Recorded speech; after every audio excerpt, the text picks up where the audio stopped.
രചന രാജീഷ് ഷാജി. അവതരണം ഷാഹുൽ മലയിൽ. Editing Faisal C എന്ന് ഊഞ്ഞേരി. ഫാഷൻ ഡിസൈനിങ് പഠനം കഴിഞ്ഞ് വീട്ടിൽ വെറുതെ നിൽക്കുന്ന സമയത്താണ് ഇന്ത്യയൊട്ടാകെ അറിയപ്പെടുന്ന കുരിശുമൂട്ടിൽ ഗ്രൂപ്പ് ഓഫ് കമ്പനീസിൽ നിന്നും ഇന്റർവ്യൂവിനുള്ള രജിസ്റ്റേർഡ് ടീനയ്ക്ക് ലഭിക്കുന്നത്. അറിയപ്പെടുന്ന ഒരു കമ്പനി ആയതുകൊണ്ട് നല്ല ടെൻഷനോടെയാണ് ഇന്റർവ്യൂവിന് പോകാൻ അവൾ തയ്യാറെടുത്ത്. കുരിശുമൂട്ടി ഗ്രൂപ്പിൽ ഒരു ജോലി കിട്ടിയാൽ അത് ഭാഗ്യമാണെന്നറിഞ്ഞ പലരും പറഞ്ഞു. അങ്ങനെ രണ്ടും കൽപ്പിച്ച് അവൾ ഇന്റർവ്യൂ അറ്റൻഡ് ചെയ്യാൻ തയ്യാറായി. ഇത് ടീന മറിയം ജോൺ, കുന്നത്തി വീട്ടിൽ ജോൺ സക്രിയുടെയും മറിയം ജോണിന്റെയും മകൾ. ടീനയുടെ ഏട്ടൻ സെബിൻ ജോൺ. സെബിൻ എഞ്ചിനീയറാണ്. ടീനയുടെ പപ്പയ്ക്ക് റിയൽ എസ്റ്റേറ്റ് ബിസിനസ്സാണ്. Mummy house wife. സാമ്പത്തിക ഭദ്രതയുള്ള കുടുംബം. എങ്കിലും സ്വന്തമായി അധ്വാനിച്ചുണ്ടാക്കുന്ന കാശ് ചെലവാക്കുന്ന ഒരു സന്തോഷമല്ലേ. അതുകൊണ്ട് സെബിച്ച് നന്നായി പഠിച്ച് ജോലി വാങ്ങിയത്. നമ്മുടെ നായികയും മോശമൊന്നുമില്ല കേട്ടോ. സ്കൂളിലും കോളേജിലൊക്കെ ടോപ്പറായിരുന്ന ആള്.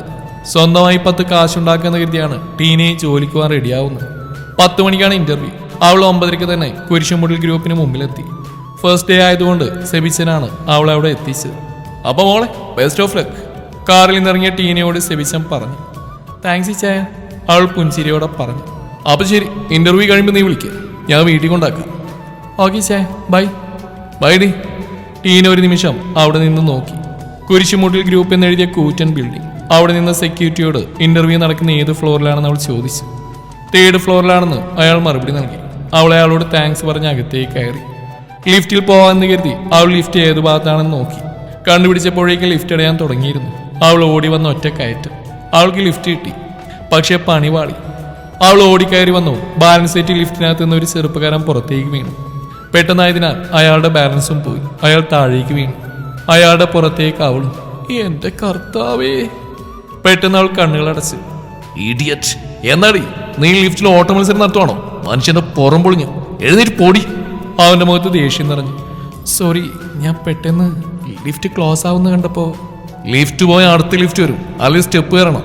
ഇത്തിരി കൊഴുപ്പെങ്കിലും കുറയട്ടെ. അപ്പോഴേക്കും ലിഫ്റ്റ് 3rd ഫ്ലോറിൽ എത്തിയിരുന്നു. നമ്മുടെ താരത്തിന് അവന്റെ വർത്തമാനം തീരെ പിടിച്ചില്ല. ലിഫ്റ്റിൽ നിന്നിറങ്ങി അവന്റെ പിന്നാലെ അവള് ഇറങ്ങി. ഡോ, താനും നിന്നേ, കൊഴുപ്പ് തന്നെ മറ്റവൾക്കാ. ഒന്നും അറിയാതെ മേത്തിടിച്ച് പോയി താനിന് എന്തൊക്കെയാണോ പറഞ്ഞേ? എനിക്ക് മാത്രമല്ല കൊഴുപ്പ്, തനിക്കുണ്ടല്ലോ എന്നെക്കാളും കൊഴുപ്പ്. തനിക്കും സ്റ്റെപ്പൊക്കെ കയറാം, മനസ്സിലായോ? അല്ലേ പിന്നെ നമ്മളോടെ കളി. അതും പറഞ്ഞ അവൾ ഇന്റർവ്യൂ നടക്കുന്ന സ്ഥലം അന്വേഷിക്കാൻ പോയി. സ്റ്റുപ്പിഡ്. അവന്റെ മുഖം വലിഞ്ഞു മുറുകി. അവൾ ഇന്റർവ്യൂ നടക്കുന്ന സ്ഥലത്തെത്തിയപ്പോൾ കുറെ അധികം പേര് അവിടെ ഉണ്ടായിരുന്നു. എന്റെ മാതാവേ, ഇത്രയും ആളുകളോ? അവൾ മനസ്സിൽ പറഞ്ഞുകൊണ്ട് അവിടെ ഒരു ചെയറിലിരുന്നു. 10 മണിയായപ്പോഴേക്കും ഇന്റർവ്യൂ സ്റ്റാർട്ട് ചെയ്യുകയാണെന്ന് ഒരു സ്റ്റാഫ് എന്ന് പറഞ്ഞു. ഓരോരുത്തരായി വിളിക്കാൻ തുടങ്ങി. ഇന്റർവ്യൂ കഴിഞ്ഞിറങ്ങുന്നവരുടെ മുഖത്തുള്ള നിരാശ കണ്ടപ്പോൾ മറ്റുള്ളവർക്ക് ടെൻഷൻ കൂടി. 5 പേര് കഴിഞ്ഞു. 6ാമതായി അവളുടെ പേര് വിളിച്ചു. ടീന മറിയം ജോൺ. Yes sir. അവൾ എഴുന്നേറ്റ് ഒരു. ആ സ്റ്റാഫിനൊപ്പം അവൾ അകത്തേക്ക് കയറി. അകത്ത് 5 പേരുണ്ടായിരുന്നു. അവളെല്ലാവരെയും നോക്കി. പെട്ടെന്ന് അവളൊന്ന് ഞെട്ടി. ആ ഗ്യാങ്ങിന്റെ നടുവിലതാ കുറച്ചു മുമ്പ് താൻ ഇടിച്ചിട്ടയാൾ. എന്റെ മാതാവേ, ഇയാൾ ഇന്റർവ്യൂവിന് വന്നല്ലേ?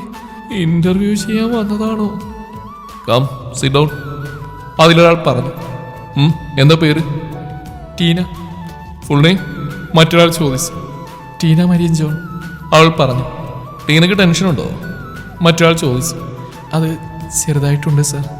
കൂൾ ഡൗൺ, താൻ പേടിക്കണ്ടോ, ഞങ്ങളും തന്നെ പോലെ മനുഷ്യരാ, അദ്ദേഹം പറഞ്ഞു.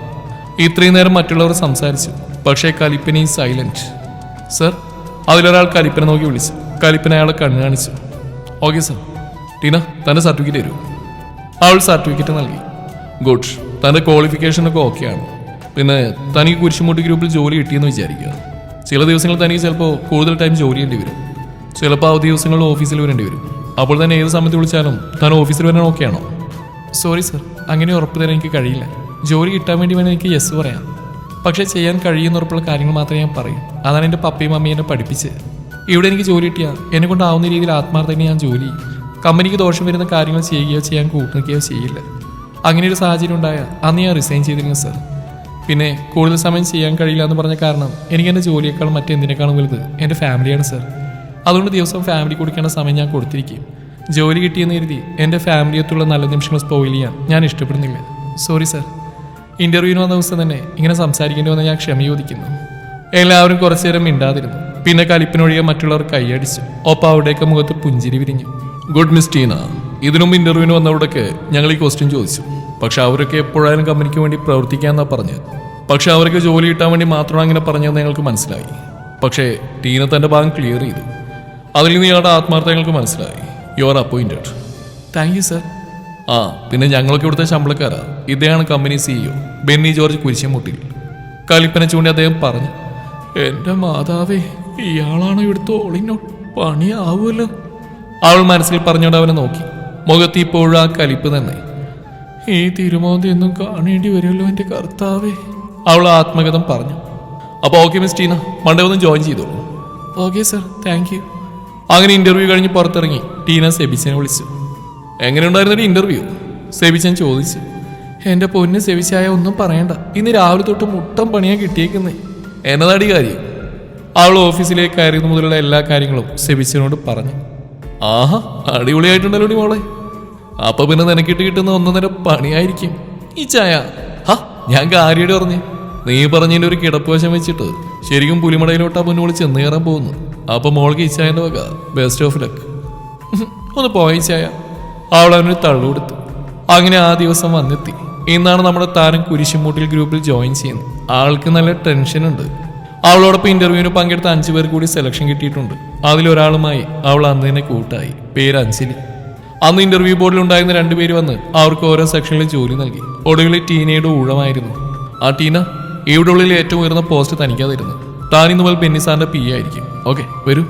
എന്റെ കർത്താവേ, ഈ ചേവൻ പറഞ്ഞ പോലെ 1.5 പണിയാണല്ലോ എനിക്ക് കിട്ടിയേക്കുന്നേ. അവൾ മനസ്സിൽ പറഞ്ഞുകൊണ്ട് അദ്ദേഹത്തിന് പിന്നാലെ നടന്നു. സർ, ആ കിരൺ വരൂ. സർ, ടീന എത്തിയിട്ടുണ്ട്, കിരൺ പറഞ്ഞു. കിരൺ പോയിക്കോളൂ.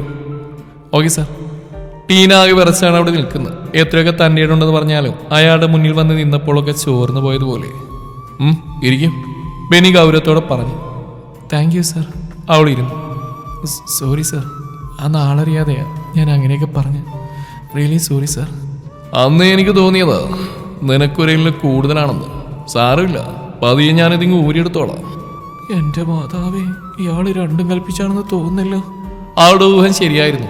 പിന്നീട് അങ്ങോട്ടുള്ള ദിവസങ്ങളിൽ ബെന്നി അവളെ നിർത്തി പൊരിക്കുകയായിരുന്നു. തൊട്ടതിനും പിടിച്ചതിനൊക്കെ ചുമ്മാതെ അവളെ വഴക്ക് പറയുമായിരുന്നു. ആദ്യമൊക്കെ അവൾ മിണ്ടാതെല്ലാം കേട്ടു നിന്നു. പക്ഷേ ചെയ്യാത്ത തെറ്റിന് ആവശ്യമില്ലാതെ വഴക്ക് പറഞ്ഞപ്പോൾ അവൾ പ്രതികരിക്കാൻ തുടങ്ങി. ഒരു ദിവസം ഏതോ ഫയലിൽ ചെറിയൊരു മിസ്റ്റേക്ക് വന്നു. അതിന് ബെന്നി അവളെ നിർത്തി പൊരിക്കുകയാണ്. നീയൊക്കെ എന്തിനാണ് ഈ ഓഫീസിലേക്കാന്ന് പറഞ്ഞ് രാവിലെ കെട്ടിയെടുക്കുന്നേ? മര്യാദക്കൊരു ജോലിയാൻ വയ്യ നിനക്ക്? ബാക്കിയുള്ളവരോട് വാചടിക്കാൻ നല്ല കഴിവാണല്ലോ. അതിന്റെ 10-1 ഭാഗം മതിയല്ലോ മര്യാദക്ക് ജോലി ചെയ്യാൻ. ശമ്പളം വാങ്ങാൻ മാത്രം എന്തൊരു ഇൻട്രസ്റ്റ്, ഇഡിയറ്റ്. അവൻ ഫയൽ വലിച്ചെറിഞ്ഞതും അവൾക്കാകെ ദേഷ്യം വന്നു. ചി നിർത്ത്. എന്താണ് തന്റെ വിചാരം? MD കസേരയിൽ കയറിയുന്ന എല്ലാവരെയും തോന്നുന്നു വിളിച്ചു പറയാന്നോ? തന്റെ കയ്യിൽ നിന്ന് ശമ്പളം എണ്ണി വാങ്ങുന്നുണ്ടെങ്കിലേ അതിന് പട്ടിയെ പോലെ താനിവിടെ ഞങ്ങളെ കൊണ്ട് പണിയെടുപ്പിക്കുന്നില്ലേ? അല്ലാതെ തന്റെ ഔദാര്യത്തിലൊന്നല്ലോ. കസേരയിൽ കയറി ഞെളിഞ്ഞിരുന്ന സ്റ്റാഫിനോട് ഓരോന്ന് ഓർഡർ ചെയ്യുമ്പോൾ ഒക്കെ കഴിഞ്ഞു എന്ന് താൻ കരുതരുത്. ഓരോ ജോലിക്ക് പിന്നിൽ ഒരുപാട് ആൾക്കാരുടെ കഠിനാധ്വാനമുണ്ട്. തന്നെ പോലുള്ളവർക്കൊന്നും അത് പറഞ്ഞാൽ മനസ്സിലാവില്ല. ആദ്യം മനുഷ്യന്റെ ഫീലിങ്സ് എന്താണെന്ന് മനസ്സിലാക്കാൻ പഠിക്കണോ? തന്റെ അത്രയും വരില്ലെങ്കിലും അത്യാവശ്യം സാമ്പത്തിക ഭദ്രതയുള്ള ഒരു കുടുംബത്തിൽ തന്നെയാ ഞാനും ജനിച്ച്. പക്ഷേ അതുകൊണ്ട് പണാണ് വലുതെന്ന് കരുതി ഞാനിതുവരെ അഹങ്കരിച്ചിട്ടില്ല. എന്റെ കാര്യം പൊക്കോട്ടെ, ഇവിടെ വർക്ക് ചെയ്യുന്ന ഓരോ സ്റ്റാഫിനോടും താൻ എന്തൊക്കെയാ വിളിച്ചു പറയുന്നത് താനൊന്ന് ചിന്തിച്ചിട്ടുണ്ടോ? തന്റെ വായിൽ നിന്ന് ആവശ്യത്തിന് അനാവശ്യത്തിന് ചീത്ത കേൾക്കുമ്പോൾ അവിടെയൊക്കെ മാനസികാവസ്ഥ എന്താണെന്ന് ഒരു നിമിഷം ഒന്ന് ചിന്തിച്ചു നോക്കണോ? തൊട്ടേനും പിടിച്ചതിനൊക്കെ മറ്റുള്ളവരുടെ മേൽ കുതിര കയറിക്കോളൂ. 1 വർഷത്തെ ബോണ്ട് ചെയ്തു പോയി. ഇല്ലെങ്കിൽ ഇപ്പൊ തന്നെ റിസൈൻ ലെറ്റർ തന്നെ മുഖത്തേക്ക് വലിച്ചെറിഞ്ഞ് ഇറങ്ങിപ്പോയനെ ഞാൻ. അതും പറഞ്ഞ് തറയിൽ കിടന്ന ഫയൽ എടുത്ത് അവളവിടെ നിന്ന് പോയി. ഒക്കെ കേട്ട് ബെന്നിയുടെ മുഖം ദേഷ്യം കൊണ്ട് ചുവന്നു. ഇഡിയറ്റ്. അവൻ ടേബിളിൽ ശക്തിയായി അടിച്ചു. ടീന ജോയിൻ ചെയ്തതിനു ശേഷം കുരിശുമൂട്ടിൽ ഗ്രൂപ്പ് കുറെ കൂടി നന്നായി പ്രവർത്തിക്കാൻ തുടങ്ങി. വലിയ കമ്പനികളെ പിന്നിലാക്കി വിൻ ചെയ്ത് ഫാഷൻ രംഗത്ത് തരംഗം സൃഷ്ടിക്കാൻ കമ്പനിക്ക് കഴിഞ്ഞു. ബെന്നിയുടെ അഭാവത്തിലും ഓഫീസ് കാര്യങ്ങൾ ടീന ഭംഗിയായി ചെയ്തു. ഒരു ദിവസം ക്യാബിനിലെത്തിയ ബെന്നി ഫയലുമായി വരുന്ന കാർത്തിയെ കണ്ട് ചോദിച്ചു. കാർത്തിക, ടീന എവിടെ? സർ, ടീന മേഡം ലീവാണ്. വാട്ട്, ലീവോ? എന്നിട്ട് ഇന്നലെ അവൾ എന്നോട് ലീവിന്റെ കാര്യം പറഞ്ഞിട്ടില്ലല്ലോ. മാത്രമല്ല ഇന്ന് മീറ്റിങ്ങുകളല്ലേ. അപ്പൊ അവള് വരാതിരുന്ന എങ്ങനെയാ ശരിയാവുക? സർ, മാഡനെ വിളിച്ച് മീറ്റിങ്ങിന്റെ കാര്യങ്ങൾ അറേഞ്ച് ചെയ്യാൻ പറഞ്ഞു. കാർത്തിക പറഞ്ഞു. എല്ലാ കാര്യങ്ങളും തനിക്കറിയോ? ബെന്നി ചോദിച്ചു. അത് സർ. അവൾ തലവിൻ ചെയ്യുന്നു. അവൻ ടേബിൾ അടിച്ച് തന്റെ ദേഷ്യം പ്രകടിപ്പിച്ചു. കാർത്തിക പേടിയോടെ നിന്നു. ടീനയില്ലാതെ ശരിയാവില്ല. താമക്കോ, ഞാൻ ടീനെ വിളിക്കട്ടെ? Okay sir. അവളവിടുന്ന് പോയി. ബെന്നി 3 തവണ വിളിച്ചിട്ടും ടീന ഫോൺ എടുത്തില്ല. അവന് ദേഷ്യം വന്നു. ആ ഫോൺ സോഫയിലേക്ക് വലിച്ചെറിഞ്ഞു. തലേ ദിവസം രാത്രി മുതൽ ചെറിയ തലവേദനയുണ്ടായിരുന്നു. രാവിലെ എഴുന്നേൽക്കാൻ തുടങ്ങിയപ്പോഴാണ് ശരീരമാകെ വേദനിക്കുന്നതായി അവൾക്ക് തോന്നിയത്. നല്ല പനിയുണ്ടായിരുന്നു. എന്റെ കർത്താവേ, ഇന്ന് മീറ്റിങ്ങുകളാണല്ലോ. പോയില്ലേ വെട്ടുപോത് ചീത്ത വിളിക്കും. രണ്ടും കൽപ്പിച്ച് പോവാൻ നീതി എഴുന്നേറ്റപ്പതേ തല കറങ്ങുന്നു. അപ്പൊ തന്നെ ബെഡിൽ നിന്ന് മമ്മിയെ വിളിച്ചു. പിന്നെ ഇച്ചാനെ വിളിച്ച് ഹോസ്പിറ്റലിൽ പോയി. ഇഞ്ചക്ഷൻ എടുത്തപ്പോൾ അല്പം ആശ്വാസം തോന്നി. പക്ഷേ വൈറൽ ഫീവറാണ്. 2 ഡേയ്സ് റെസ്റ്റ് ചെയ്യണമെന്ന് ഡോക്ടർ പറഞ്ഞു. അത് കാരണം ഇച്ചാനാണ് കിരൺ സാറിനെ വിളിച്ച് ലീവ് പറഞ്ഞ്. മെഡിസിൻ്റെ എഫക്റ്റ് കാരണം ഉറങ്ങിപ്പോയി. ഉണർന്ന് വെറുതെ ഒന്ന് ഫോൺ നോക്കിയപ്പോൾ ഞെട്ടിപ്പോയി. ബെന്നി സാറിന് 3 മിസ്ഡ് കോൾ. എൻ്റെ മാതാവേ, വെട്ടുപോത്തിന്ന് ചീത്ത വിളിച്ച് കണ്ണു പൊട്ടിക്കുമല്ലോ. ഇനിയിപ്പോൾ എന്താ ചെയ്യുക? ഏതായാലും ഒന്ന് വിളിച്ചു നോക്കാം. എപ്പോഴായാലും അങ്ങയുടെ വായിരിക്കുന്നത് കേൾക്കണം. അപ്പോൾ കൈയോടെ തന്നെ കേൾക്കാം. അവൾ ബെന്നിയെ വിളിച്ചു. ആദ്യം അവൻ ഫോൺ എടുത്തില്ല. രണ്ടാമത് വിളിച്ചപ്പോൾ എടുത്തു. പക്ഷേ എന്താടി പുല്ലേ, നീ എവിടെ പോയി കിടക്കുവായിരുന്നടി? ഇതെന്താ സത്രമാണോ നിനക്ക് തോന്നുമ്പോ വരാനും പോകാനും? ഇന്ന് മീറ്റിംഗുള്ള കാര്യം നിനക്ക് അറിയില്ലടി കോപ്പേ. നിനക്ക് കെട്ടിയെടുക്കാൻ പറ്റിയെങ്കിൽ ഇന്നലെ പറഞ്ഞുകൂടായിരുന്നു. നിനക്ക് വെറുതെ മനുഷ്യനെ മെനക്കെടുത്താനായിട്ട്. ജോലിയോടെ ഒരു ആത്മാർത്ഥതയില്ലാത്ത ഇഡിയറ്റ്. തന്നെ ഒന്നും പറയാൻ സമ്മതിക്കാതെ അവൻ ഷൗട്ട് ചെയ്തപ്പോൾ അവൾക്ക് ഒത്തിരി സങ്കടം തോന്നി. ഇപ്പൊ എന്തിനാ മഹാറാണി വിളിച്ചേ? സർ, ഞാൻ വരാം. മീറ്റിംഗ് ഞാൻ അറേഞ്ച് ചെയ്തോളാം. അത്രയും പറഞ്ഞ് അവൾ വേഗം കോൾ കട്ട് ചെയ്തു. പപ്പയും മമ്മിയും ഇച്ചാനും ഒത്തിരി പറഞ്ഞിട്ടും കേൾക്കാതെ അവൾ ഓഫീസിൽ പോകാൻ തീരുമാനിച്ചു. ഒടുവിൽ അവളുടെ വാശിക്ക് മുമ്പിൽ അവർക്ക് സമ്മതിക്കേണ്ടി വന്നു. സെബിച്ചാൻ അവൾ ഓഫീസിൽ ഡ്രോപ്പ് ചെയ്തു. അല്ല, മേഡം ലീവാണെന്ന് പറഞ്ഞിട്ട് കാർത്തിക ചോദിച്ചു. മീറ്റിങ്ങുള്ളതുകൊണ്ട് സാറ് വിളിപ്പിച്ചു. ടീന പറഞ്ഞു. മേഡം വന്ന് നന്നായി. സാറ് രാവിലെ തൊട്ട് കലിപ്പില്ല. കാർത്തിക പറഞ്ഞു. ഒരു ചിരിയോടെ ടീന ബെന്നിയുടെ ക്യാബിനിലേക്ക് പോയി. സർ. ബെന്നിയോളം തുറച്ചു നോക്കി. ഓ, മഹാറാണി വന്നോ? നിന്റെ തിരക്കൊക്കെ കഴിഞ്ഞോ? ഓ, അന്ന് ഇന്റർവ്യൂവിന് വന്നപ്പോ മേഡം പറഞ്ഞതാണല്ലോ അല്ലേ, നിന്റെ സൗകര്യത്തിന് ഓഫീസിൽ വരുമെന്ന്. അഹങ്കാരം പിടിച്ച് ഓരോന്നിനെ പിടിച്ച് ജോലി കൊടുത്താൽ എന്നെ പറഞ്ഞാൽ മതിയല്ലോ. ഡോ, താൻ ഈ പറഞ്ഞ് എങ്ങോട്ടാ പോകുന്നേ? രാവിലെ എഴുന്നേറ്റപ്പോൾ നല്ല പനിയായിരുന്നു. എഴുന്നേൽക്കാൻ പോലും ബുദ്ധിമുട്ടായിരുന്നു. പിന്നെ ഹോസ്പിറ്റലിൽ പോയി ഇഞ്ചക്ഷൻ എടുത്തപ്പോഴേ കുറച്ച് ഓക്കെ ആയത്. അതാ ലീവ് പറഞ്ഞു. ഇന്ന് ലീവ് പറഞ്ഞിട്ട് പോയി. ഇന്ന് പനിയിലെന്ന് ഞാൻ നേരത്തെ അറിഞ്ഞില്ലല്ലോ. അറിഞ്ഞിരുന്നേ പറഞ്ഞിട്ട് പോയനെ. അല്ല പിന്നെ ഒരു CEO വന്നിരിക്കുന്നു. ചാട പീസ്. അത്രയും പറഞ്ഞ് അവൾ മീറ്റിംഗ് ഹാളിലേക്ക് പോയി. മീറ്റിംഗ് സമയം അത്രയും അസ്വസ്ഥതയോടെ ഇരിക്കുന്ന ടീനയെ ബെന്നി ശ്രദ്ധിച്ചിരുന്നു. അവൻ പെട്ടെന്ന് മീറ്റിംഗ് അവസാനിപ്പിച്ച് മറ്റുള്ളവരോടൊന്ന് പോയി. ടീന, സോറി, താൻ ഓക്കെ ഇല്ലെന്ന് എനിക്കറിയില്ലായിരുന്നു. എനിക്ക് വേണ്ട തന്റെ സോറി. പോഞ്ഞു കിട്ടി വെച്ചോ, ആവശ്യം വരും. പിന്നെ ഇനി പറഞ്ഞില്ല കേട്ടില്ലെന്ന് പറഞ്ഞേക്കരുത്. ഞാൻ വീട്ടിൽ പോവാം. ഇനി ഇവിടുന്ന് ഞാൻ ചിലപ്പോൾ വീണു പോകും. അതുകൊണ്ടാ, പ്ലീസ്. അവൾ അവൻ്റെ നേരെ കൈകൂപ്പി. ടീന പപ്പയെ വിളിച്ചു. പപ്പ അവളെ പിക്ക് ചെയ്യാൻ വന്നു. 2 ദിവസം ടീന ലീവായിരുന്നു. Sir, Marian group contract accept ചെയ്തു. രാവിലെ മെയിൽ വന്നിരുന്നു. ഓക്കെ. തൻ്റെ അസുഖം കുറഞ്ഞോ? Yes sir. പിന്നെ കുറച്ച് ഫയൽസ് പെൻഡിങ് ഉണ്ട്, അതൊന്ന് ക്ലിയർ ചെയ്യണം. Okay sir. 6 മാസം കഴിഞ്ഞു ടീന ജോയിൻ ചെയ്തിട്ട്. ബെന്നിയോട് കലിപ്പാണെങ്കിലും മറ്റ് സ്റ്റാഫിനോട് അവൾ ദേഷ്യപ്പെടാറില്ല. എല്ലാവർക്കും അവളോട് വലിയ കാര്യമാണ്. ഒരു ദിവസം ടീനയുടെ ഫോണിലേക്ക് ഒരു അൺനോൺ നമ്പറിൽ നിന്നൊരു കോൾ വന്നു. ഹലോ. ഹലോ, ആരാ? ഹലോ, ടീന മേഡം അല്ലേ? അതെ, ആരാ? മേഡം, ഞാൻ മേഡത്തിൻ്റെ ഒരു അഭ്യുദയകാംക്ഷിയാണ്. ഞാൻ പറയുന്ന മേഡം ശ്രദ്ധിച്ചിരിക്കണം. മേഡം എന്നെ ഒന്ന് സഹായിക്കണം. സഹായോ? എന്ത് സഹായം? ഞാനൊരു ബിസിനസ്മാനാണ്. അറിയപ്പെടുന്ന ഒട്ടുമിക്ക കമ്പനിയുടെ ഡീൽ ഞാൻ സ്വന്തമാക്കിയിട്ടുണ്ട്. പക്ഷേ മേഡം വർക്ക് ചെയ്യുന്ന കുരിശുമുട്ടിൽ ഗ്രൂപ്പിൻ്റെ ഡീൽ മാത്രം എനിക്ക് കിട്ടിയിട്ടില്ല. ഞാൻ പലതവണ മേഡത്തിൻ്റെ MD പറഞ്ഞു നിങ്ങളുടെ കമ്പനിയായിട്ടൊരു ഡീലിന്. പക്ഷേ ഞാൻ തെറ്റായ രീതിയിലാണ് ബിസിനസ് ചെയ്യുന്നതെന്ന് പറഞ്ഞ് അവൻ പലതവണ എൻ്റെ ഡീൽ റിജക്റ്റ് ചെയ്തു. എനിക്ക് ഈ ഡീലാണ് ആ കോടികളുടെ ലാഭമാണ് ഉണ്ടാക്കുന്നത്. അതിന് മേഡം എന്നെ സഹായിക്കണം. അപ്പം നിങ്ങൾ പറയുന്നത് ഞാൻ എൻ്റെ കമ്പനിയെ ചതിച്ച് നിങ്ങളെ സഹായിക്കണം എന്നല്ലേ? ഓ, മേഡം പെട്ടെന്ന് കണ്ടുപിടിച്ചല്ലോ. അതെ, അത് തന്നെയാണ് കാര്യം. മേഡത്തിന് ഇതിൽ ലാഭം മാത്രമേ ഉണ്ടാവൂ. താനിതവിടെ കരുതിയേ പണമെന്ന് കേട്ടാൽ ഞാൻ തലയും കുത്തി വീഴുന്നോ? എൻ്റെ കമ്പനിയെ ഞാൻ ചതിക്കാൻ കൂട്ടിരിക്കുന്നോ? അതിന് ടീന ഒന്നുകൂടി ജനിക്കണം. ഇനി ഇതും പറഞ്ഞ് തന്നെ വിളിച്ചാ ഞാൻ തനിക്കെതിരെ കംപ്ലൈൻറ്റ് ചെയ്യും, പറഞ്ഞേക്കാം. അതും പറഞ്ഞ് അവൾ ഫോൺ കട്ട് ചെയ്തു. പക്ഷെ അവിടെ ആ തീരുമാനം അവൾ അപകടത്തിലാക്കുമെന്ന് അവൾ അറിഞ്ഞില്ല. ഒരു ദിവസം ഓഫീസിൽ നിന്ന് അവൾ തിരികെ വരുന്ന വഴി റോഡിൽ വെച്ചൊരു കാർ അവളെ ഫോളോ ചെയ്തു. ആളൊഴിഞ്ഞൊരു സ്ഥലത്തെത്തിയപ്പോൾ ആ കാർ അവളുടെ വണ്ടിക്ക് കുറുകെ വന്നു നിന്നു. പെട്ടെന്ന് കാറിൽ നിന്ന് 2-3 പേരിറങ്ങി അവളെ പിടിച്ചു വലിച്ച് കാറിൽ കയറ്റി. നിങ്ങൾക്ക് ആരാ? എന്നെ എങ്ങോട്ട് കൊണ്ടുപോവാ? എന്നെ വിട്ട്! അവൾ അവരുടെ കയ്യിൽ നിന്ന് കുതിരാൻ തുടങ്ങി. പക്ഷെ അവരുടെ കരുത്തിന് മുമ്പിൽ അവൾക്ക് പിടിച്ചു നിൽക്കാനായില്ല. അവരവളെ കാടിന് നടുവിൽ പഴയൊരു കെട്ടിടത്തിൽ കൊണ്ടുപോയി പൂട്ടിയിട്ടു. അവൾ അവിടെ കിടന്ന് കരയാൻ തുടങ്ങി. പപ്പ, മമ്മി, ഹിച്ചായ! അവളെല്ലാവരെയും വിളിച്ച് കരഞ്ഞു. അവളെ കാണാതെ വീട്ടുകാർ പേടിച്ചു. വിളിച്ചിട്ടും കിട്ടുന്നില്ല. അവർ മകളെ ഓർത്ത് കരഞ്ഞു. സെബിച്ചൻ ഓഫീസിൽ വിളിച്ചു. പക്ഷെ സമയം കഴിഞ്ഞു. എല്ലാവരും പോയിരുന്നു. ആരുടെയും നമ്പരും അറിയില്ല. ഒരുവിധം നേരം വിളിപ്പിച്ചു. രാവിലെ തന്നെ സെബിച്ചനും പപ്പയും കൂടി ഓഫീസിലേക്ക് പോയി. ടീന ഇന്നലെ വീട്ടിലെത്തില്ലെന്ന് പറഞ്ഞു. വാട്ട്? വീട്ടിലെത്തില്ലെന്നോ? ബെന്നി ചോദിച്ചു. സർ, എൻ്റെ പെങ്ങള്. സെബിച്ചൻ കരഞ്ഞുകൊണ്ട് അവിടെ ഇന്ന് പോയി.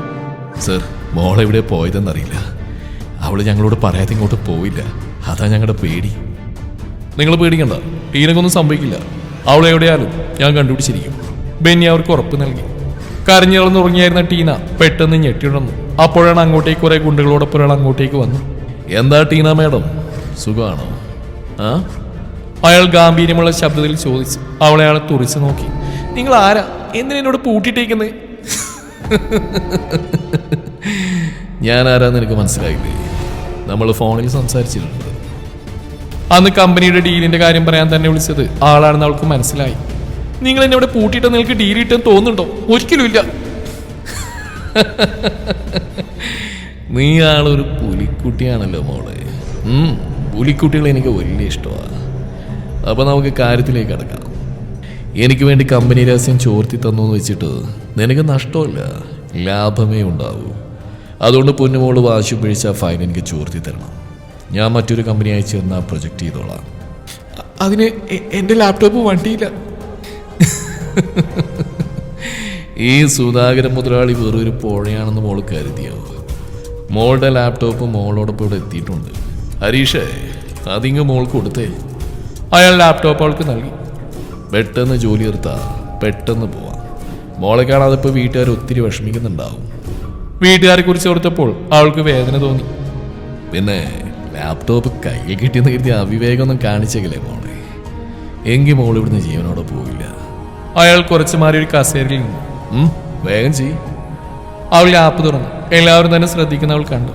താൻ അപകടത്തിലാണെന്ന് എങ്ങനെ സാറിനെ അറിയിക്കും? സാറിന് മാത്രമേ തന്നെ രക്ഷിക്കാൻ കഴിയൂ. അവൾ ചിന്തിച്ചു. Sir, I am in danger. Sudhakaran Menon locks me in outhouse inside the forest. അവൾ ബെന്നിക്ക് മെയിൽ ചെയ്തു. ഓഫീസിലാണെങ്കിൽ ബെന്നി മെയിലൂടെ കാണുമെന്ന് അവൾക്ക് അറിയാമായിരുന്നു. അവൾ ലാപ്പ് അടച്ചു വെച്ചു. എന്താ പറയും? എന്തു പറയാം? അവൾ അയാളൊന്ന് പൂച്ഛിച്ചു. കിടന്ന് അലറണ്ടോ? താൻ ആരെന്നവിടെ തന്റെ വിചാരം? എന്നെ തട്ടിക്കൊണ്ടെന്ന് ഇവിടെ പൂട്ടിയിട്ട് താൻ വിചാരിക്കുന്ന പോലെ കാര്യങ്ങൾ നടക്കും താൻ കരുതിയോ? ഒരിക്കലും ഇല്ലടോ. താൻ എന്നെ കൊന്നാലും എന്റെ കമ്പനി ഞാൻ ചതിക്കില്ല.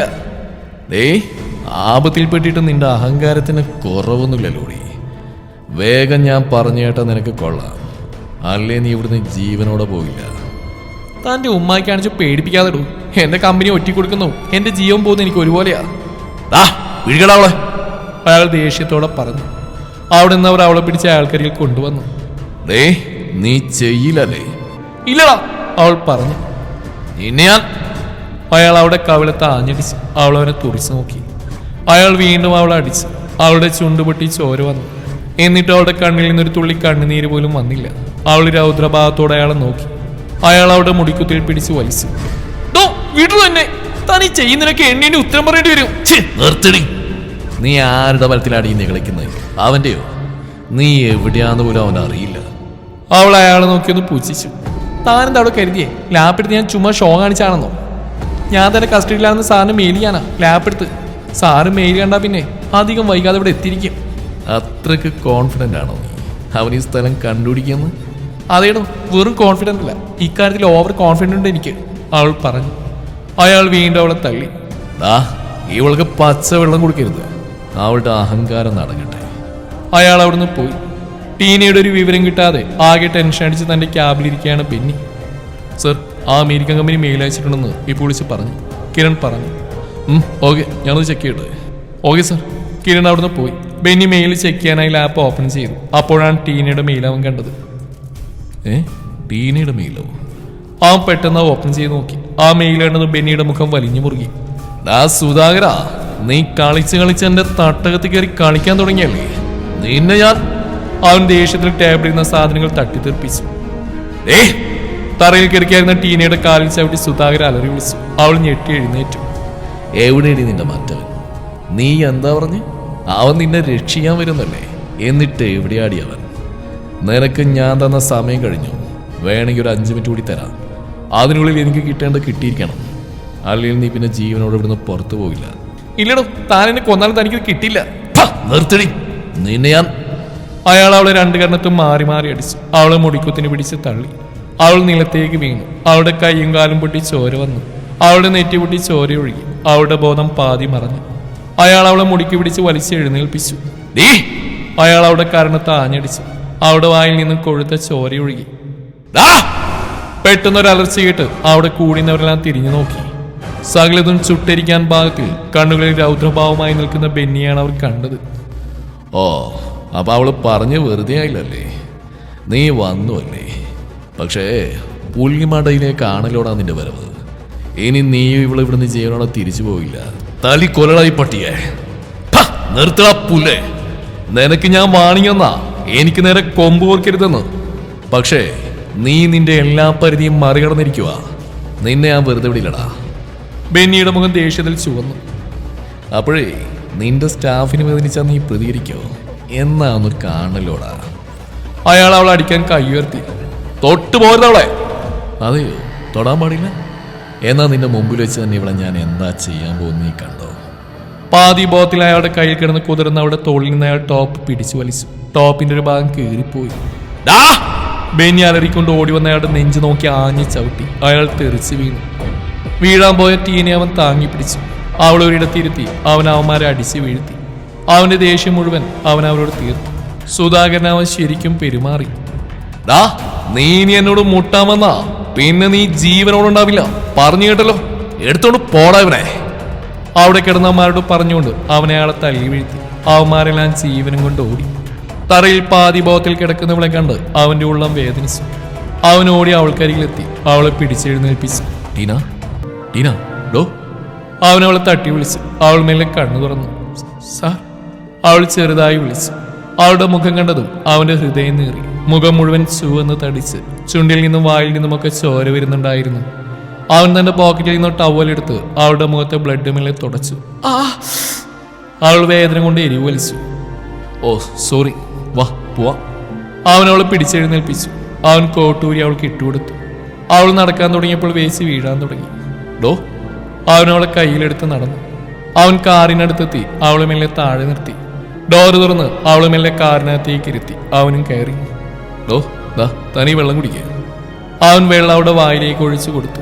വേദന കാരണം വായ തുറക്കാൻ അവൾക്ക് പ്രയാസമായിരുന്നു. അവൻ അവളെ നേരെ ഹോസ്പിറ്റലിലേക്കാണ് കൊണ്ടുപോയത്. അവിടെ ചെന്ന് ട്രീറ്റ്മെന്റ് എടുത്ത് അവളുമായി അവൻ അവളുടെ വീട്ടിലേക്ക് പോയി. അവളെ കണ്ടതും പപ്പയും അമ്മയും സെബിച്ചനൊക്കെ അവൾക്കടുത്തേക്ക് ഓടി വന്നു. മോളെ, എന്താണ് ഇത്? നിനക്ക് എന്താ പറ്റിയേ? ആരാ ഇത് ചെയ്തേ? എല്ലാവരും വേവലാതിയോടെ ചോദിച്ചു. മമ്മി. അവൾ അവരെല്ലാം കെട്ടിപ്പിടിച്ച് കരഞ്ഞു.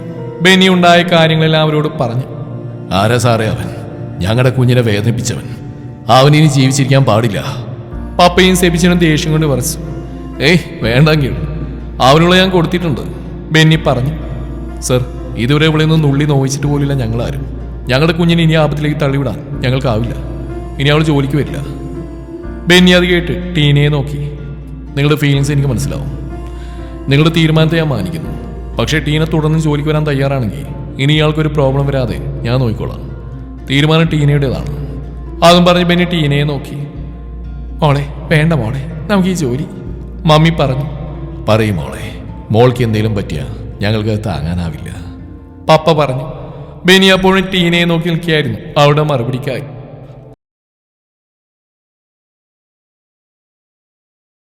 അവന്റെ ചുണ്ടിൽ ഒരു പുഞ്ചിരി വിരിഞ്ഞു. താങ്ക്സ് ടീന. ഓക്കെ, അപ്പം ഞാൻ ഇറങ്ങുക. താൻ ഓക്കെയിട്ട് ഓഫീസിൽ വന്നാൽ മതി. Okay sir. ഒരാഴ്ചയ്ക്ക് ശേഷം ടീന ഓഫീസിൽ പോകാൻ തുടങ്ങി. മാഡം, ഇപ്പം എങ്ങനെയുണ്ട്? ഓക്കെ ആയോ? സ്റ്റാഫിൽ പലരും ചോദിച്ചു. അതെ, ഇപ്പോൾ ഓക്കെയാണോ? അവൾ പുഞ്ചിരിയോടെ എല്ലാവർക്കും മറുപടി നൽകി. സർ. ടീന, താൻ ഓക്കെ ആയോ? Yes sir. പിന്നീടുള്ള ദിവസങ്ങളിൽ അവർ തമ്മിൽ വഴക്കുണ്ടായില്ല. ബെന്നി അവളോട് സോഫ്റ്റ് ആയിട്ടാണ് പെരുമാറിയത്. അവർക്കിടയിൽ ഒരു സൗഹൃദ രൂപം കൊണ്ടു. ഒരു ദിവസം ഒരു മീറ്റിംഗ് കഴിഞ്ഞ് ബെന്നിയോടൊപ്പം കാറിൽ വരികയായിരുന്നു ടീന. അവൾ മിററിലൂടെ തന്റെ മുഖം അങ്ങോട്ടും ഇങ്ങോട്ടും തിരിച്ച് മുഖത്ത് തടവിയൊക്കെ നോക്കുന്നവൻ ശ്രദ്ധിച്ചു. എന്താണ് താൻ എന്താ നോക്കുന്നത്? ഹോ, ഇങ്ങനെയൊന്നും എൻ്റെ മുഖം ആ വൃത്തിയിട്ടം കാരണം ആകെ എന്തോ പോലെയായി. ഇപ്പോൾ നീ കണ്ടില്ലേ, അന്നത്തെ പാടുകൾ പോലും മാറിയിട്ടില്ല ഇതുവരെ. എന്ത് നല്ല മുഖമായിരുന്നു, എത്ര ആമ്പിള്ളേർ നോക്കി നിൽക്കുമായിരുന്നു. ഇനി എന്നാ ശരിയാവും എൻ്റെ കർത്താവേ. ഓഹോ, അപ്പൊ നിനക്ക് ആമ്പിള്ളേര് നോക്കാത്താണല്ലേ സങ്കടം? പിന്നില്ലാതെ, ഒന്നുമില്ലെങ്കിൽ അത് കാണാൻ ഒരു രസമല്ലേ? ആണോ? എന്നാ ഞാൻ നോക്കിയാൽ മതിയോ? ബെന്നി ചിരിയോട് ചോദിച്ചു. സാറോ? അതെന്താണോ ഞാൻ നോക്കിയാൽ ശരിയാവില്ലേ? വെട്ടുപോത്തിന്റെ സ്വഭാവിച്ചിട്ടില്ല എന്ന് നോക്കുന്നത്. അവൾ ആത്മകഥം പറഞ്ഞതായിരുന്നു, പക്ഷേ ഈ ചിരി ഉച്ചത്തിലായി പോയി. നീ എന്താടി പറഞ്ഞേ? ഞാൻ വെട്ടുപോത്തെന്നോ? അത്രക്കായോ? എന്നാലേ ഞാൻ വെട്ടുപോത്താണോ അതോ റൊമാൻറ്റിക് ഹീറോ ആണെന്നോ ഇപ്പൊ കാണിച്ചു തരാൻ കേട്ടോ. അതും പറഞ്ഞ അവർ വണ്ടി സൈഡിലേക്ക് ഒതുക്കി. എൻ്റെ കർത്താവേ, ഇയാള് തെന്തിനുള്ള പുറപ്പാടാ, അവൾ ഓർത്തു. പെട്ടെന്നാണ് അവളിരിക്കുന്ന സീറ്റ് താഴ്ന്നു. അവൻ അവളിലേക്ക് അടുത്തു വന്നു. സർ. അവൾ എന്തെങ്കിലും പറയുന്നതിന് മുമ്പ് അവന്റെ കൈകൾ അവിടെ വയറിലൂടെ ചുറ്റിയിരുന്നു. അവന്റെ മുഖം അവളുടെ മുഖത്തിനടുത്തേക്ക് വന്നു. അവന്റെ ശ്വാസം അവളുടെ മുഖത്തേക്ക് തട്ടി. അവന്റെ അധരങ്ങൾ അവളുടെ നെറുകയിൽ സ്പർശിച്ചു. അവളുടെ കണ്ണുകൾ അടഞ്ഞു. അവൻ അവളുടെ കവിളിലും നെറ്റിയിലും ചുണ്ടിലും ചുംബനങ്ങൾ നൽകി.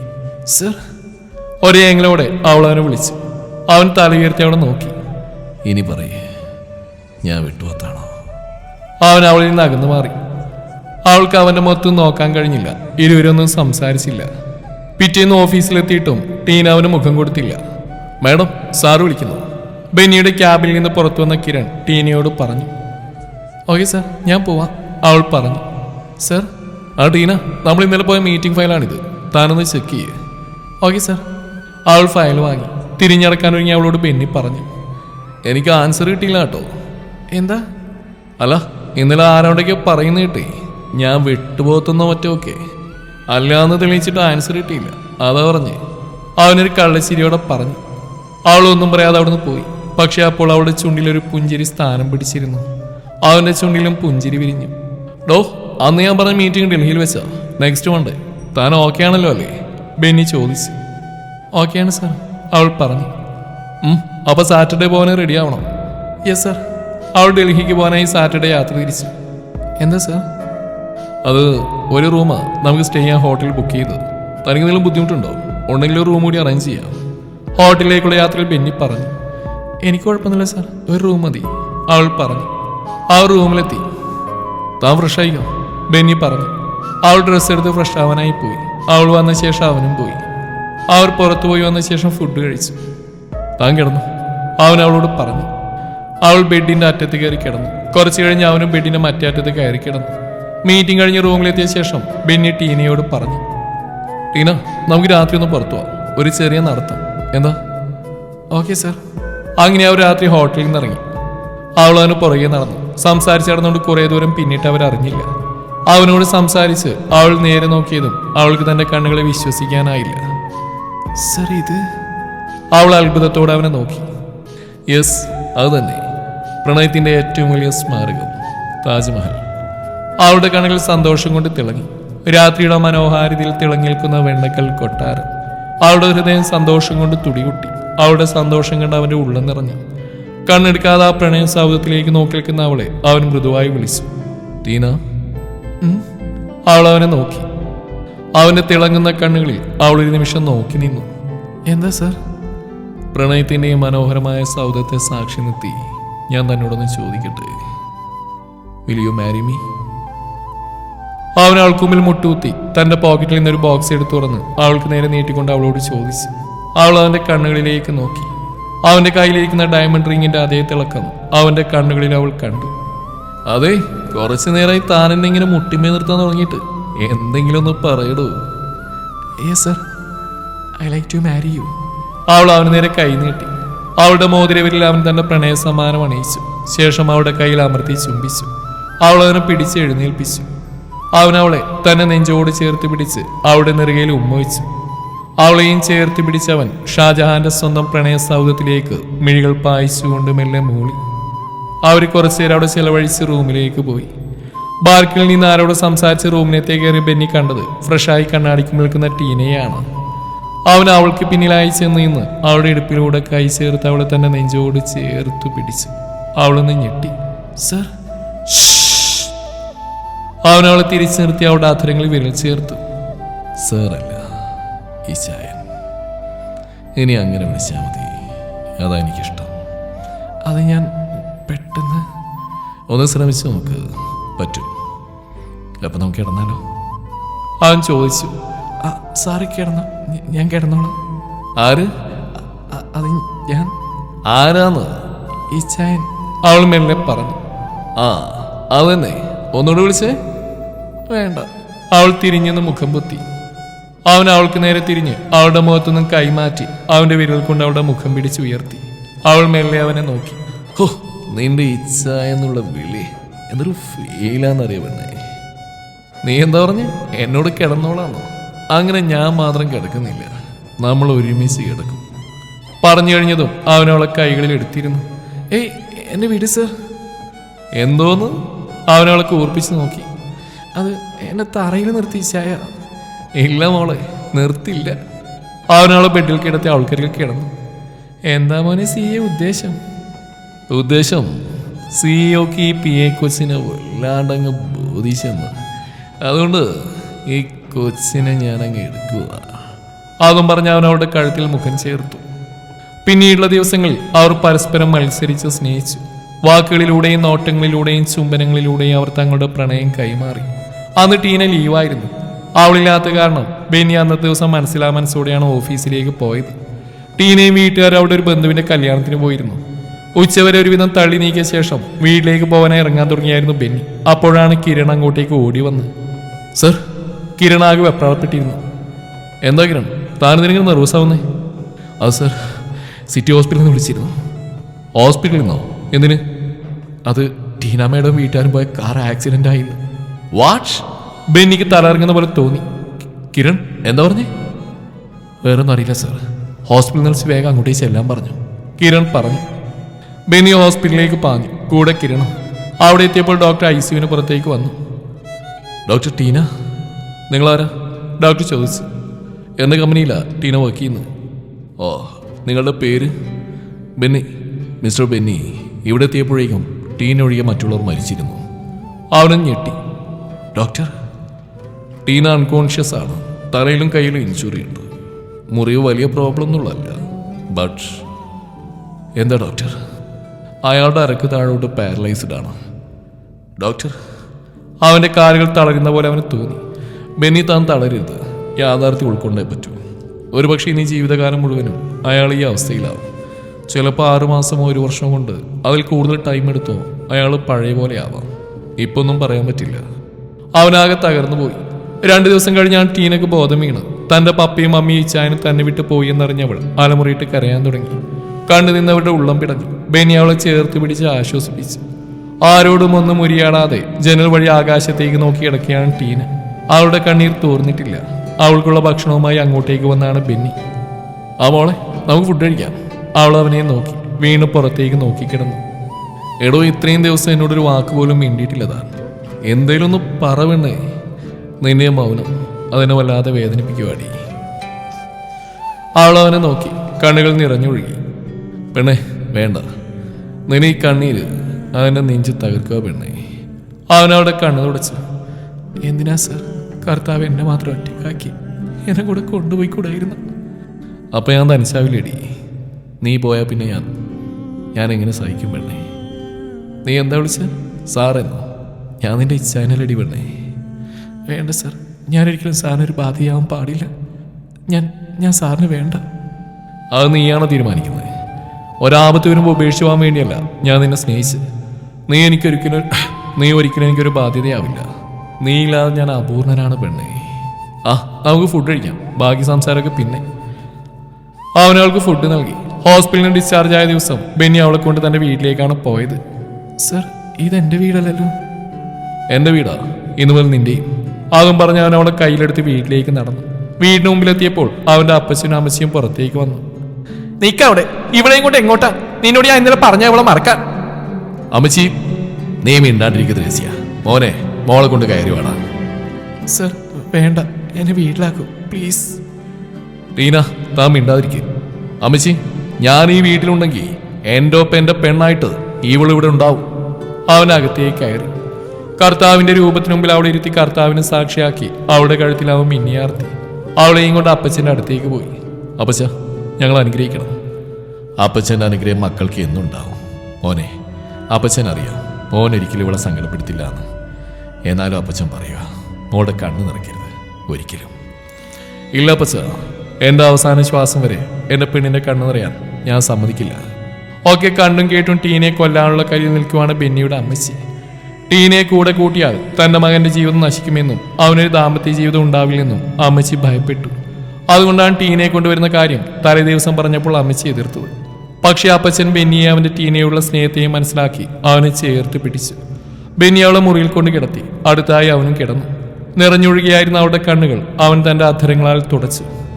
വേണ്ടായിരുന്നു ഇച്ചായ, എന്നെ കൂടെ കൂട്ടി ഇച്ചായൻ്റെ ലൈഫ്. മതി, നിർത്ത്. അവനവിടെ ചുണ്ടിൽ വിരൽ വെച്ചു. ഇനിയിങ്ങനെ പറയരുത്. നീ കൂടെയില്ലെങ്കിൽ എൻ്റെ ലൈഫ് പരാജയമാവും പെണ്ണേ. ഈ ജന്മം മുഴുവൻ എൻ്റെ പെണ്ണിനെ ഒരു കുഞ്ഞിനെ പോലെ പരിചരിക്കാനുള്ള ഭാഗ്യം നീ എനിക്ക് നിഷേധിക്കല്ലേടാ. അവളുടെ കണ്ണുകൾ വീണ്ടും നിറഞ്ഞു. ഈശായ, എന്തിനാ എന്നെ ഇങ്ങനെ സ്നേഹിക്കുന്നേ? നീ എന്ന് വെച്ചാ എനിക്ക് ഭ്രാന്താണ് പെണ്ണെ. ഈ ഭ്രാന്ത് എനിക്ക് ആവോളം ആസ്വദിക്കണം. അവൻ അവളുടെ നെറുകിൽ അധരങ്ങൾ ചേർത്ത് അവളെ കെട്ടിപ്പിടിച്ച് കിടന്നു. അവൻ എപ്പോഴും അവളോടൊപ്പം നിന്ന് എല്ലാ കാര്യങ്ങളും നോക്കി. ഒരു കൊച്ചു കുഞ്ഞിനെങ്ങനെ നോക്കുമോ ആ സ്നേഹത്തോടെ വാത്സല്യത്തോടെ അവൻ അവളെ പരിചരിച്ചു. അവളുടെ മനസ്സ് വീട്ടുകാരെ കുറിച്ചോർത്ത് വേദനിക്കുമ്പോൾ അവൻ അവളെ ചേർത്ത് പിടിച്ച് അവന്റെ സ്നേഹ ചുംബനത്താൽ അവളുടെ മനസ്സിനെ തന്റെ വരുതിയിലാക്കും. ദിവസങ്ങൾ കഴിഞ്ഞുപോയി. അമ്മച്ചി ഇപ്പോഴും ദേഷ്യത്തിലാണ്. ഇടയ്ക്കൊക്കെ ഓഫീസിൽ പോകുമ്പോൾ അവൻ അവളെ നോക്കാൻ ഒരു ചേച്ചിയെ അവൾക്കരികിലാക്കും. ഒരു ദിവസം ഓഫീസിൽ പോയപ്പോൾ ടീനയെ നോക്കാൻ ഏൽപ്പിച്ച ചേച്ചി വന്നു. ആ ചേച്ചി, ഞാൻ ഇറങ്ങുക. ഞാൻ വരുന്നവരെ ഉൾക്കരികിൽ ഉണ്ടാവണം. ശരി കുഞ്ഞെ. കുഞ്ഞെ, ആഹാരം കഴിച്ചായിരുന്നോ? ചേച്ചി ടീനയോട് ചോദിച്ചു. ആ ചേച്ചി, കഴിച്ചു, അവൾ പുഞ്ചിരിയോടെ പറഞ്ഞു. അവർ രണ്ടുപേരും നല്ല കൂട്ടായിരുന്നു. ചേച്ചി അവൾക്ക് സ്വന്തം ചേച്ചിയെ പോലെ ആയിരുന്നു. കുഞ്ഞെ, ഞാൻ പോയി കഴിക്കാൻ എടുത്തിട്ട് വരാം. ശരി ചേച്ചി. ചേച്ചി കിച്ചണിലേക്ക് പോയപ്പോൾ അമ്മച്ചി അങ്ങോട്ടേക്ക് വന്നു. അമ്മച്ചിയെ കണ്ടത് അവളൊന്ന് പുഞ്ചിരിച്ചു. പക്ഷേ ആ മുഖത്ത് ദേഷ്യം നിറഞ്ഞു നിന്നു. അമ്മച്ചി. ആരടി നിന്റെ അമ്മച്ചി? എന്റെ മോന്റെ ജീവൻ തർക്കാനായി വന്ന അസത്ത്. പാവന്റെ മോൻ. അവന് സുഖവും സന്തോഷവും അനുഭവിക്കാനുള്ള യോഗമില്ല നീ കാരണം. നിനക്ക് എന്റെ മോനോട് അല്പെങ്കിലും സ്നേഹം ഉണ്ടായിരുന്നെങ്കിൽ നീ അവന്റെ ജീവിതം നശിപ്പിക്കാൻ ഇങ്ങനെ കടിച്ചു തൂങ്ങി കിടക്കുമായിരുന്നോ? നിനക്ക് എന്റെ മോനുള്ള ഇഷ്ടം ആത്മാർത്ഥമാണെങ്കിൽ പ്രാർത്ഥിക്ക് കർത്താവിനോട് നിന്റെ ജീവൻ എടുക്കാൻ. അവനെങ്കിലും രക്ഷപ്പെടട്ടെ. അതും പറഞ്ഞ് അവരോടൊന്ന് പോയി. ഒക്കെ കേട്ട് കരയാൻ മാത്രമേ അവൾക്ക് ആയുള്ളൂ. കർത്താവേ, എന്തൊരു പാപിയാ ഞാൻ. പാവന്റെ ഇച്ഛായ. അവൾ തേങ്ങി. അമ്മച്ചി ടീനയോട് പറഞ്ഞൊക്കെ അങ്ങോട്ടേക്ക് വന്ന ചേച്ചി കേട്ടു. അവർക്ക് ദേഷ്യം വന്നു. എങ്കിലും പ്രതികരിച്ചില്ല. ബെന്നിയോടൊക്കെ പറയാൻ അവർ തീരുമാനിച്ചു. ചേച്ചി ഭക്ഷണവുമായി വന്നപ്പോൾ ടീന കണ്ണു തുടച്ച് അവർക്ക് പുഞ്ചിരി നൽകി. അവരൊക്കെ കേട്ടെന്ന് അവൾ അറിഞ്ഞില്ല. ചേച്ചി ഫുഡ് കൊടുത്തു കഴിഞ്ഞ പാത്രങ്ങളുമായി താഴേക്ക് പോയി. ടീന ടേബിളിലേക്ക് നോക്കി. അവിടെ ടാബ്ലറ്റിന്റെ ഒരു ബോക്സ് അവൾ കണ്ടു. അവൾ കൈയെത്തിച്ച് ആ ബോക്സ് എടുത്തു. അതിൽ കുറേ അധികം ടാബ്ലറ്റ്സ് ഉണ്ടായിരുന്നു. അവൾ വേഗം അതിൽ നിന്ന് കുറേ ടാബ്ലറ്റ്സ് പൊട്ടിച്ചെടുത്തു. അവൾ കൈയെത്തിച്ച് ടേബിളിൽ വെള്ളം എടുത്തു. പെട്ടെന്ന് അവൾ കുടികളെല്ലാം വായിലേക്ക് ഇട്ട് വെള്ളം കുടിക്കാനായി തുടങ്ങിയപ്പോഴാണ് ഒരലർച്ച കേട്ടത്. അവളും ഞെട്ടി വാതിലേക്ക് നോക്കി. അവിടെ കണ്ണുകളിൽ ദേഷ്യം നിറച്ച് ബെന്നി നിൽക്കുന്ന അവൾ കണ്ടു. അവളൊന്ന് പേടിച്ചു. അവൾ അറിയാതെ തന്നെ കുടികൾ പുറത്തേക്ക് തുപ്പി. പെട്ടെന്നാണ് ബെന്നി അങ്ങോട്ടേക്ക് വന്നപാടെ അവനവിടെ കാരണത്തൊന്ന് പൊട്ടിച്ചു. എന്താടി പുല്ല് നീ കാണിച്ചേ? ഒറ്റക്കങ്ങ് പോവാന്നിരുന്നേ നീ? അപ്പൊ അത്രേ ഉള്ളൂ അല്ലേ നിന്റെ മനസ്സിൽ എനിക്കുള്ള സ്ഥാനം? പറയടി. അവൻ ദേഷ്യം കൊണ്ട് വിറക്കിയായിരുന്നു. അവൾ പൊട്ടിക്കരഞ്ഞു പോയി. അപ്പോഴാണ് ചേച്ചി അങ്ങോട്ടേക്ക് വന്ന്. എന്താ കുഞ്ഞെ? എന്താന്നോ, ഇവൾക്ക് എന്നോട് സ്നേഹമുണ്ടെന്ന് പറയുന്നൊക്കെ വെറുതെ അയച്ചി. കണ്ടില്ലേ, ഉള്ള ഗുളികയൊക്കെ വാരിക്കഴിച്ച് ജീവിതം അവസാനിപ്പിക്കാൻ നോക്കിയേക്കുവാ. എൻ്റെ അടുത്തുനിന്ന് രക്ഷപ്പെടാൻ നോക്കിയതാ അവൾക്ക് ഞാൻ അത്രയേ ഉള്ളൂ ചേച്ചി, അത്രയേ ഉള്ളൂ. അവൻ കരഞ്ഞുപോയി. ചേച്ചി ആകെ ഞെട്ടിപ്പോയി. എന്താ കുഞ്ഞെ ഞാൻ ഈ കേൾക്കുന്നേ? ചേച്ചി ഞാൻ. അവൾ പൊട്ടിക്കരഞ്ഞു. കുഞ്ഞെ, ടീന കുഞ്ഞിന് മോളോട് സ്നേഹമില്ലായിട്ടല്ല, കുഞ്ഞിന്റെ അമ്മച്ചി കാരണ കുഞ്ഞ് മരിക്കാൻ തയ്യാറായി. ചേച്ചി പറഞ്ഞു. എന്ത് അമ്മച്ചി കാരണാന്നോ? അതേ കുഞ്ഞെ. അവിടെ കുറച്ചും പാടുന്നൊക്കെ ചേച്ചി പറഞ്ഞു. അവന്റെ മുഖം വലിഞ്ഞു മുറുകി. ചേച്ചിയൊക്കെ കേട്ടെന്നറിഞ്ഞ ടീന ഞെട്ടി ബെന്നിയോടിനെ താഴേക്ക് പോയി. അമ്മച്ചി, അമ്മച്ചി! അവൻ ദേഷ്യത്തോടെ വിളിച്ചു. എന്താ മോനെ? പുറത്തുപോയി വന്ന അപ്പച്ചൻ അവന്റെ ദേഷ്യം കണ്ട് ചോദിച്ചു. അത് അമ്മച്ചി പറയും. അപ്പോഴാണ് അമ്മച്ചി അങ്ങോട്ടേക്ക് വന്ന്. എന്താടാ? എന്താന്ന് അമ്മച്ചിക്ക് അറിയില്ലല്ലേ? ഞാൻ എന്റെ ജീവിതം സ്പോയിൽ ചെയ്യാന്ന് അമ്മച്ചിയോട് ആരാ പറഞ്ഞേ? എനിക്ക് സുഖവും സന്തോഷമില്ലെന്ന് അമ്മച്ചിയോട് ആരാ പറഞ്ഞേ? മോനെ, നീ എന്താണ് ഇങ്ങനെയൊക്കെ പറയുന്നേ? അവൻ എല്ലാ കാര്യങ്ങളും അപ്പച്ചനോട് പറഞ്ഞു. ഓ, അപ്പോഴേക്ക് അവള് നിന്റെ കാതിൽ ഓതി തന്നോ? അമ്മച്ചി പുച്ഛത്തോടെ പറഞ്ഞു. ത്രേസിയെ, നീ ഇത്രക്ക് തരം താഴ്ന്നു പോയോ? അപ്പച്ചൻ, ഞാൻ ഒരു നിമിഷം വൈകിരുന്നെങ്കിൽ എന്റെ ടീന ചേച്ചിയൊക്കെ പറഞ്ഞപ്പോ ഞാൻ എന്താ അമ്മച്ചി നിങ്ങൾ ഇങ്ങനെ? അപ്പച്ച, എനിക്ക് ഇനിയും വയ്യ അവളെ സങ്കടപ്പെടുത്താൻ. ഇനിയും ഞാനിവിടെ നിന്നാ അത് ഞാൻ എന്റെ പെണ്ണിനോട് ചെയ്യുന്ന ചതിയാവും. ഞാൻ അവളെയും കൊണ്ട് അടിമാലിക്ക് പോവാ. അപ്പച്ചന് എപ്പോ വേണമെങ്കിലും അവിടെ വരാം, അപ്പച്ചനും മാത്രം. ശരിയാ മോനെ, ഇപ്പൊ ഒരു മാറ്റം മോൾക്ക് ആവശ്യമാ, അപ്പച്ചൻ പറഞ്ഞു. പിന്നെ കാഞ്ഞിരപ്പള്ളിയിൽ ഒരു വൈദ്യനുണ്ടെന്ന് കേട്ടു. ഇന്ന് തോമസിനോട് മോളുടെ കാര്യം പറഞ്ഞ പാവം പറഞ്ഞ നല്ല വൈദ്യനാണെന്നാ പറഞ്ഞേ. നമുക്ക് മോൾ അവിടെ നിന്ന് കൊണ്ടുപോവാം. എവിടെ വേണേലും കൊണ്ടുപോവാ അപ്പച്ച. ഈ ലോകത്തിന്റെ ഏത് കോണിൽ വേണേലും. അവിടെ സന്തോഷം മാത്രം അപ്പച്ച എനിക്ക് വലുത്. ഞാൻ അവൾക്ക് അടുത്തേക്കൊന്ന് ചെല്ലട്ടെ. പാവം, ആ ദേഷ്യത്തിന് ഞാൻ തല്ലിപ്പോയി. അവൻ അവൾക്കടുത്തേക്ക് വന്ന് അവളുടെ കവിളിൽ തൊട്ടു. അവൾ എരിവലിച്ചു. സോറി മോളെ, ഒത്തിരി വേദനിച്ചു. അപ്പോഴത്തെ സങ്കടത്തിന് തല്ലിപ്പോയതാണ്. ക്ഷമിക്ക് പെണ്ണേ. അവൻ അവളുടെ കവിളിൽ ഉമ്മോയിച്ചു. നീലാണ്ടായ പിന്നെ ഞാൻ ജീവിച്ചിരിക്കുന്ന എനിക്ക് തോന്നുന്നുണ്ടോടി? നിനക്ക് എന്തെങ്കിലും പറ്റിയ ആ നിമിഷം എൻ്റെ ശ്വാസവും നിലക്കും പെണ്ണേ. അവൻ അവളെ തന്നെ നെഞ്ചോട് ചേർത്ത് പിടിച്ചു. അവളവനെ കെട്ടിപ്പിടിച്ച് പൊട്ടിക്കറഞ്ഞു. നമുക്ക് പോവാടി പെണ്ണേ, നമ്മുടേത് മാത്രമായ ഒരിടത്തേക്ക്. അവിടെ ആരും വരില്ല നമ്മളെ ശല്യപ്പെടുത്താൻ. അങ്ങനെ അവരവിടുന്ന് അടിമാലിക്ക് പോയി. അവിടെ വെച്ച് അപ്പച്ചൻ പറഞ്ഞ വൈദ്യനെ കാണിക്കാൻ അവളെ കൊണ്ടുപോയി. ഒറ്റ നോട്ടിൽ തന്നെ അവൾ എഴുന്നേറ്റ് നടക്കുമെന്ന് വൈദ്യൻ പറഞ്ഞ് അവരിൽ പ്രതീക്ഷയുടെ കിരണം നിറച്ചു. പിന്നീടുള്ള ദിവസങ്ങളിൽ മരുന്നുകളും പ്രാർത്ഥനയും ഒക്കെയായി അവൻ അവൾക്ക് കൂട്ടിയിരുന്നു. 3 മാസങ്ങൾക്ക് ശേഷം അവളുടെ കാലുകൾ ചലിക്കാൻ തുടങ്ങി. അവന്റെ സന്തോഷത്തിന് അതിരില്ലായിരുന്നു അവളുടെയും. 6 മാസങ്ങൾക്ക് ശേഷം അവൾ അവന്റെ കൈ പിടിച്ച് മേലെ പിച്ചു വെക്കാൻ തുടങ്ങി. 1 വർഷത്തിന് ശേഷം ഒരു ദിവസം ബെന്നി ഉണർന്നപ്പോൾ ചായയുമായി തനിക്കരിയിലേക്ക് നടന്നു വരുന്ന തന്റെ പെണ്ണിനെ കണ്ട് അവന് സന്തോഷം നിയന്ത്രിക്കാനായില്ല. മോളെ. അവൻ ചാടി എഴുന്നേറ്റ് അവളുടെ കയ്യിൽ നിന്ന് ചായ വാങ്ങി ടേബിളിൽ വെച്ച് അവളെ പൊക്കിയെടുത്ത് കറക്കി. ഈ ചായ അവളവന്റെ കഴുത്തിൽ ചുറ്റിപ്പിടിച്ചു. അവനവളെ താഴെ നിർത്തി അവളെ കെട്ടിപ്പിടിച്ചു. അവളുടെ നെറുകയിൽ ഉമ്മച്ച് അവളെ തന്നെ നെഞ്ചോട് ചേർത്തു പിടിച്ചു. അവൻ അപ്പച്ചനെ വിളിച്ച് സന്തോഷം അറിയിച്ചു. അപ്പച്ചനും സന്തോഷമായി. അപ്പച്ചൻ കർത്താവിന് സ്തുതി പറഞ്ഞു. അന്ന് രാത്രി അവന്റെ നെഞ്ചിൽ തലവിച്ച് കിടക്കുമ്പോൾ അവൾ അറിയാതെ കരഞ്ഞുപോയി.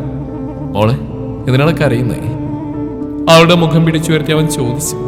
സന്തോഷം കൊണ്ട് ഇച്ചായ, എന്നെ സ്വന്തം പ്രാണനേക്കാളേറെ സ്നേഹിക്കുന്ന ഇച്ചായനെ എനിക്ക് കിട്ടിയതിന്, എൻ്റെ കുറവുകളിലും എന്നെ ഈ നെഞ്ചോട് ചേർത്ത് പിടിച്ചതിന്, മനസ്സ് പതറിപ്പോയപ്പോഴൊക്കെ ധൈര്യം തന്ന് കൂടെ നിന്നതിന്, ഇതിനൊക്കെ ഞാൻ എങ്ങനെ ചെയ്യാൻ നന്ദി പറയാ?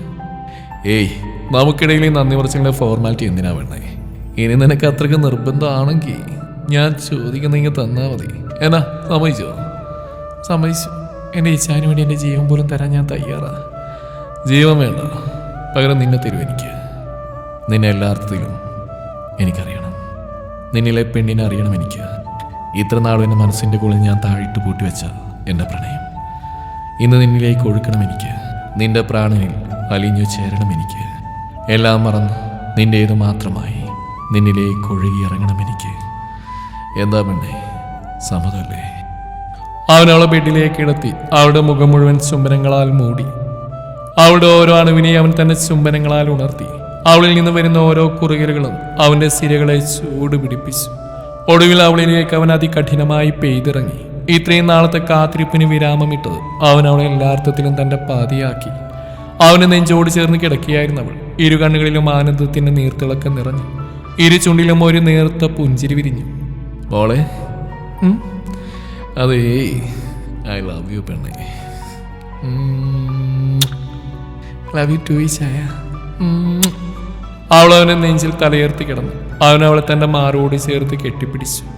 തന്റെ പെണ്ണിനെ, തന്റെ പ്രാണനെ, തന്റെ ജീവന്റെ പാതിയെ തന്റെ ഹൃദയത്തിന്റെ സ്പന്ദനമാക്കി മാറ്റിക്കൊണ്ട്